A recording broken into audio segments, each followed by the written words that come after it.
Hey guys, it's Ben the Coin Geek at Old Pueblo Coin in Tucson, Arizona, where we have a full-time coin shop, but also we get lots of other types of antiques in and opportunities to buy different types of collectibles. And for those of you who normally join us for coins, please stick around. For those of you who are joining us because you saw the word baseball in the title, let's stick around also and have some fun together. And if you want to peruse, we mostly talk about coins, but look over some videos. You're going to find that most people who collect will enjoy other types of collectibles. So thanks for joining us. Today we're talking about baseball. It's spring training time here in the old Pueblo. Of course, all of our spring training games got stolen by Florida and Phoenix, but I'm not bitter. So we're going to talk about some old games that came in and the history on them and just how cool they are. And I think you're going to be surprised at just how affordable they are. So let's take a closer look at these guys. All right, we're going to start with the Slugger by Push Me Up Baseball, and this company here was out of St. Louis, Missouri. And this one is pretty cool because it has, of course, kind of fun graphics with all the motion here. The guy's ready for the baseball, the guy's calling out, guy's getting ready, and guy's batting. And this one's really fun because you actually have the activation of a bat. So you can go ahead and with the bat, you actually just push the button to move your bat up here and slug her away. And then down on this side, you push this up and it's going to release a ball. And so we're going to take a look at that fastball coming down the pipe. See if we can do it. I think I just hit the pitcher. That's good. And this is coming out of play here. Well, it says that's a double.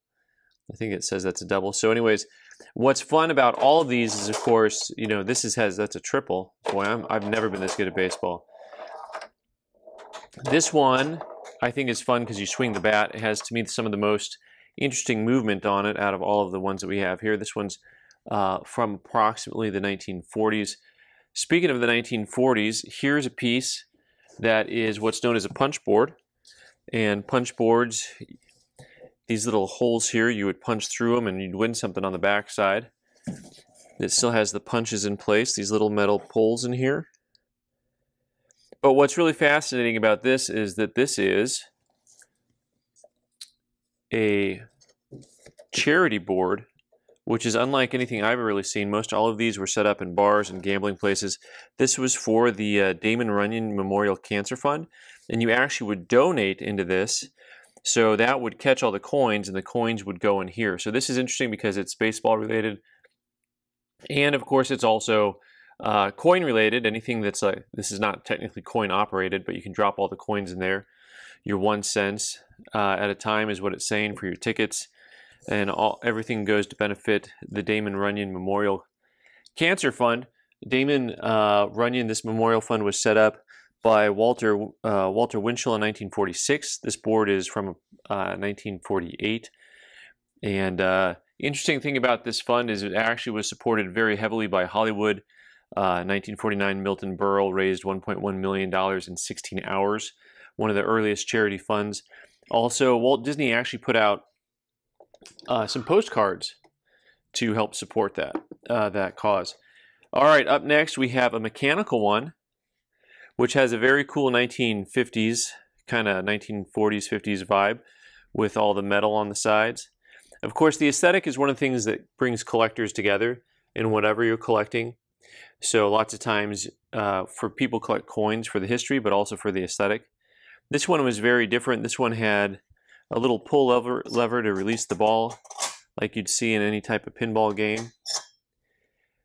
But also it had a mechanical portion here that you would wind up, and this would turn, but this is all rusted out. So that one's a little bit rough.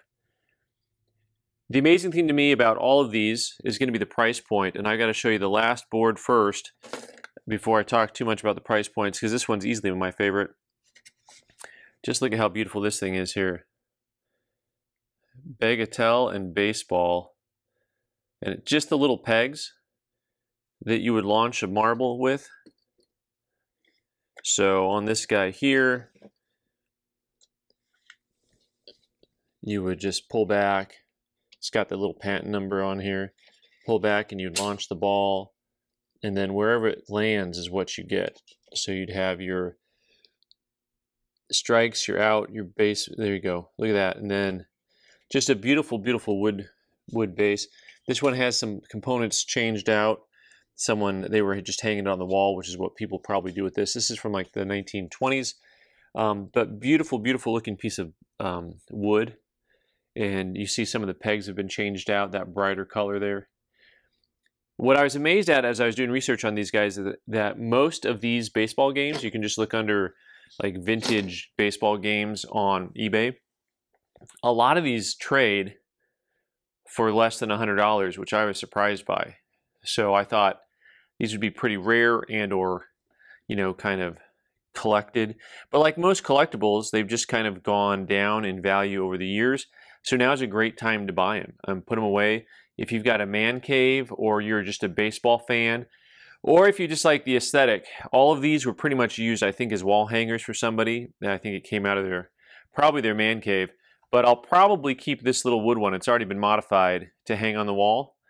And I'll probably hang that on a wall somewhere because the aesthetic is just really stunning with the old balsa wood and the paint job on there. So anyway, guys, I hope you enjoyed looking at some old baseball collectibles. Thanks so much for joining me today. I'm Ben the Coin Geek. You can subscribe by clicking on the owl button in the corner and watch more videos on the right side of the screen. Thanks.